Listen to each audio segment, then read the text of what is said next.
ಊಟ ಮಾಡುವಾಗ ನೀವು ಮಾಡೋ ಈ ತಪ್ಪುಗಳಿಂದ ನನಗೆ ತುಂಬ ಬೇಸರವಾಗುತ್ತೆ ಗೊತ್ತಾ. ಇದರಿಂದಲೇ ನೀವು ಬಡವರಾಗ್ತೀರಾ. ನೆನ್ಪಿರ್ಲಿ, ನಾನು ನಿಮ್ಮ ಅನ್ನ. ಹಾಸಿಗೆ ಮೇಲೆ ಕೂತು ಊಟ ಮಾಡಿದ್ರೆ ನನಗೆ ಅವಮಾನ ಮಾಡಿದ ಹಾಗೆ.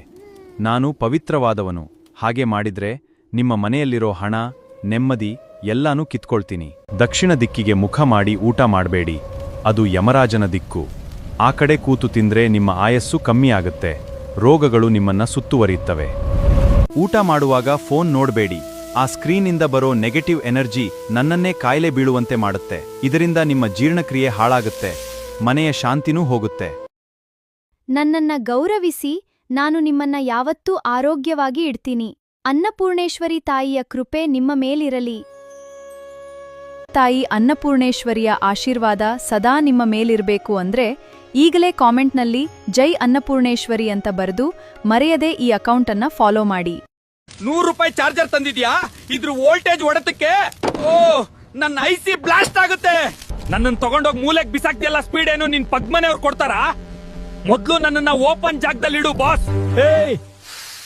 ನಾನು ವಾಟರ್ ಪ್ರೂಫ್ ಕಣಯ್ಯ, ಸ್ಟೀಮ್ ಪ್ರೂಫ್ ಅಲ್ಲ. ಆವಿ ಒಳಗೋದ್ರೆ ತುಕ್ಕಿಡ್ದು ಸತ್ತೋಗ್ತೀನಿ. 0% ವರ್ಗೂ ಉಪವಾಸ, 100% ಆದ್ರೂ ತುಂಬಿಸ್ತೀಯಾ? ನನ್ ಸೆಲ್ಸ್ ಹಾಳಾಗುತ್ತೆ. 20 ಹಾಕು, 80 ತೆಗಿ. ಹೇ ಬ್ರೋ, ನೀನ್ ಪದೇ ಪದೇ ಆಪ್ಗಳನ್ನ ಸ್ವೈಪ್ ಅಪ್ ಮಾಡಿ ಕ್ಲೋಸ್ ಯಾಕೆ ಮಾಡ್ತೀಯಾ? ನನಗೆ ರೆಸ್ಟ್ ಸಿಗ್ತಿಲ್ಲ. ನಿಮ್ ಫ್ರೆಂಡ್ಸ್ ಯಾರು ಹೀಗ್ ಮಾಡ್ತಾರೋ ಅವ್ರಿಗೆ ಕಳ್ಸಿ. ಏರ್ಟೆಲ್, ನೀನು ನನ್ನ ಜೊತೆ ಖುಷಿಯಾಗಿದ್ದೀಯ ಅಲ್ವಾ? ನನ್ನನ್ನ ಬಿತ್ತು ಹೋಗಲ್ವಲ್ಲ? ಇಲ್ಲ BSNL, ನಾನು ನಿನ್ನನ್ನ ಮಾತ್ರ ಪ್ರೀತಿಸುತ್ತೇನೆ, ನಿನ್ನನ್ನ ಬಿತ್ತು ಎಲ್ಲಿಗೂ ಹೋಗಲ್ಲ. ಏನೋ VI ಗುರುನಾ, ನನ್ನ ಏರ್ಟೆಲ್ ನ ನೋಡಿದ್ಯಾರೋ? ತುಂಬಾ ಹೊತ್ತಿನಿಂದ ಹುಡುಕ್ತಾ ಇದೀನಿ, ಯಾರಿಗ್ ನೆಟ್ವರ್ಕ್ ಕೊಡ್ತಾ ಇದ್ದಾಳೋ ಗೊತ್ತಿಲ್ಲ. ಇಲ್ಲ ಗುರುವ, ನಾನ್ ನೋಡಿಲ್ಲ. ನಾನು ನಿನ್ನನ್ನು ಮಾತ್ರ ಪ್ರೀತಿಸ್ತೀನಿ ಜಿಯೋ. ನಾನು ಆ BSNL ಅನ್ನು ಟೈಮ್ ಪಾಸ್ಗಾಗಿ ಇಟ್ಕೊಂಡಿದ್ದೆ. ಹೃದಯ ಒಡೆದ್ರೆ ತುಂಬಾ ನೋವಾಗತ್ತೆ ಗುರು. ಇದು ನ್ಯಾಯವೇನಮ್ಮ, ಇದು ಪ್ರೀತಿಯೇನಮ್ಮ, ಕೈಗೂಡಿ ಬಂದ Comment your favorite sim. ಲೇ, ಅವನನ್ನ ಹಿಡೀರೋ. ಗಲ್ಲಿ ಗಲ್ಗೂ ಹೋಗಿ ನನ್ ಮಕ್ಕಳ ನಿದ್ದೆ ಆರೋಗ್ಯ ಎಲ್ಲ ಹಾಳು ಮಾಡ್ತಿದ್ದಾನೆ. ಇವತ್ ಮಾತ್ರ ಇವನ್ಗೇನ್ ಬಿಡಬಾರ್ದು, ಹಿಡೀರಿ. ಸಿಕ್ಕಾಕೊಂಡ್ಯಾ ಮಗನೇ? ಎಷ್ಟು ಓಡಿಸ್ತೀಯೋ ನಮ್ನ? ನಡಿ ಈಗ ಸ್ಟೇಷನ್ಗೆ. ಜನರ ಆರೋಗ್ಯದ ಜೊತೆ ಆಟ ಆಡಿದ್ರೆ ಏನಾಗತ್ತೆ ಅಂತ ಇವತ್ ತೋರಿಸ್ತೀವಿ. ಬಾಯ್ ಬಿಡು, ಯಾಕೋ ಹೀಗೆ ಜನರಿಗೆ ಕಾಯಿಲೆ ತರಿಸ್ತಿದೀಯಾ? ನೋಡಕ್ ಮಾತ್ರ ಸೈಲೆಂಟ್, ಕುಡಿದ್ರೆ ಬಿಡಲ್ಲ ಅನ್ನೋ ತರ ಎಲ್ರಿಗೂ ಜಾದ್ ಮಾಡಿದೀಯಲ್ಲೋ. ಜನರಿಗೆ ನೆಮ್ಮದಿ ಕೊಡ್ತೀನಿ ಅನ್ಕೊಂಡು ಗ್ಯಾಸ್ಟ್ರಿಕ್, ಶುಗರ್ ಅಂತ ಕಾಯಿಲೆ ಕೊಟ್ಬಿಟ್ಟೆ. ದಯವಿಟ್ಟು ನನ್ನನ್ನು ಬಿಟ್ಬಿಡಿ ಸರ್, ಇನ್ನೊಂದ್ಸಲ ಈಗ ಮಾಡಲ್ಲ. ನೀನ್ ಮಾಡಿರೋ ಈ ದೊಡ್ಡ ತಪ್ಪಿಗೆ ಶಿಕ್ಷೆ ಆಗ್ಲೇಬೇಕು ಕಣೋ. ನಾಳೆ ಬೆಳಗ್ಗೆ 10 ಗಂಟೆಗೆ ಸರಿಯಾಗಿ ನಿನ್ನನ್ನ ಕೋರ್ಟಿಗೆ ಕರ್ಕೊಂಡು ಹೋಗ್ತೀವಿ. ನಾಳೆ ನನ್ನನ್ನ ಕೋರ್ಟಿಗೆ ಎಳ್ಕೊಂಡು ಹೋಗ್ತಾರೆ. ಹಾಗೂ ಕಮೆಂಟ್ ಹಾಕಿ ನನ್ನನ್ನ ಹೇಗಾದ್ರೂ ಬಚಾವ್ ಮಾಡಿ. ಪಾರ್ಲೆಜಿ ಬಿಸ್ಕೆಟ್ ಮೇಲಿರೋ ಪಾಪು ಯಾರು ಅಂತ ಗೊತ್ತಾ? ತುಂಬಾ ಜನ ಇದು ಇನ್ಫೋಸಿಸ್ ಸುಧಾಮೂರ್ತಿಯವರ ಬಾಲ್ಯದ ಫೋಟೋ ಅಂತ ಅಂದ್ಕೋತಾರೆ. ಆದ್ರೆ ಇದು ನಿಜಾನಾ? ಸೋಷಿಯಲ್ ಮೀಡಿಯಾದಲ್ಲಿ ಈ ವಿಷಯ ಸಿಕ್ಕಾಪಟ್ಟೆ ವೈರಲ್ ಆಗಿತ್ತು. ಆ ಮಗು ನೋಡಕ್ಕೆ ಸುಧಾಮೂರ್ತಿ ಥರಾನೇ ಕಾಣಿಸುತ್ತೆ ಅನ್ನೋದು ನಿಜ. ಆದ್ರೆ ಪಾರ್ಲೆಜಿ ಕಂಪನಿ ಹೇಳೋ ಪ್ರಕಾರ ಇದು ಸುಧಾಮೂರ್ತಿನೂ ಅಲ್ಲ. ನಿಜ ಹೇಳ್ಬೇಕಂದ್ರೆ ಇದು ಯಾರ್ ಫೋಟೋನೂ ಅಲ್ಲ. ಇದು 1960ರಲ್ಲಿ ಒಬ್ರು ಆರ್ಟಿಸ್ಟ್ ಸುಮ್ನೆ ಊಹೆ ಮಾಡ್ಕೊಂಡು ಬಿಡಿಸಿದ ಚಿತ್ರ ಇದು. ಅಂದ್ರೆ ಆ ಮಗು ನಿಜವಾಗ್ಲೂ ಇಲ್ವೇ ಇಲ್ಲ. ಅದೇನೇ ಇರ್ಲಿ, ಟೀ ಜೊತೆ ಪಾರ್ಲೆಜಿ ಇದ್ರೆ ಆ ಮಜಾನೇ ಬೇರೆ ಅಲ್ವಾ? ನಿಮ್ಗೆ ಯಾವ ಬಿಸ್ಕೆಟ್ ಇಷ್ಟ? ಕಮೆಂಟ್ ಮಾಡಿ ತಿಳಿಸಿ. ಏಯ್ ನಿಲ್ಲೋ, ಇದನ್ನ ನಿನಗ್ ಮೊದ್ಲು ಯಾರು ಹೇಳಿಲ್ವಾ? ನೀನ್ ನನ್ನ ಒಂದ್ 2 ನಿಮಿಷ ಒಲೆ ಮೇಲಿಟ್ರೆ ನನ್ ಮೇಲಿರೋ ಚಿಪ್ಪು ತಾನಾಗೆ ಬಿಟ್ಕೊಳ್ಳುತ್ತೆ. ಮನೇಲಿ ಕೊಬ್ಬರಿ ಎಣ್ಣೆ ಮಾಡೋದು ಹೀಗೇನೆ ನೋಡಿ, ಕಲೀರಿ. ಕಟ್ ಮಾಡಿದ ಕೊಬ್ಬರಿ ಚೂರುಗಳನ್ನ ಎಳ್ನೀರ್ ಜೊತೆ ಮಿಕ್ಸಿಗೆ ಹಾಕಿ 1 ನಿಮಿಷ ಚೆನ್ನಾಗಿ ರುಬ್ಕೊಳ್ಳಿ. ಆಮೇಲೆ ಇದನ್ನ ಸೋಸ್ಕೊಂಡು ಸಣ್ಣ ಉರಿಯಲ್ಲಿ ಕಾಯಿಸಿ. ಎಣ್ಣೆ ಕಾಣಿಸೋವರೆಗೂ ಚೆನ್ನಾಗಿ ಕುದಿಸಿ. ನೋಡಿ, ನಮ್ಮ 100% ಶುದ್ಧ ತೆಂಗಿನ ಎಣ್ಣೆ ಸಿದ್ಧವಾಗಿದೆ. ಈಗ ಬೇಗ ಹೇಳಿ, ಮುಂದೆ ಏನ್ ಕಲಿಯಲು ಬಯಸ್ತೀರಿ? ಕೆಳಗೆ ಕಾಮೆಂಟ್ ಮಾಡಿ. ಜಡ್ಜ್ ಸಾಹೇಬ್ರೆ, ನಮ್ ಮೇಲೆ ಬಹಳ ಅನ್ಯಾಯ ಆಗ್ತಿದೆ. ಸರ್ಕಾರ ಬೆಲೆ ಏರ್ಸಿದ್ದಕ್ಕೆ ಜನ ನಮ್ಮನ್ನ ಕೊಳ್ತಾ ಇಲ್ಲ, ನಮ್ ವ್ಯಾಪಾರ ಮುಳುಗ್ತಾ ಇದೆ. ದಯವಿಟ್ಟು ಕಾಪಾಡಿ. ಹೌದು ಜಡ್ಜ್ ಸಾಹೇಬ್ರೆ, ನಾವೆಲ್ಲರೂ ಇದೇ ದೂರ್ ತಗೊಂಡು ನಿಮ್ ಬಳಿ ಬಂದಿದೀವಿ. ದಯವಿಟ್ಟು ನಮ್ಗೆ ಸರಿಯಾದ ನ್ಯಾಯ ಒದಗಿಸ್ಕೊಡಿ ಮೈ ಲಾರ್ಡ್.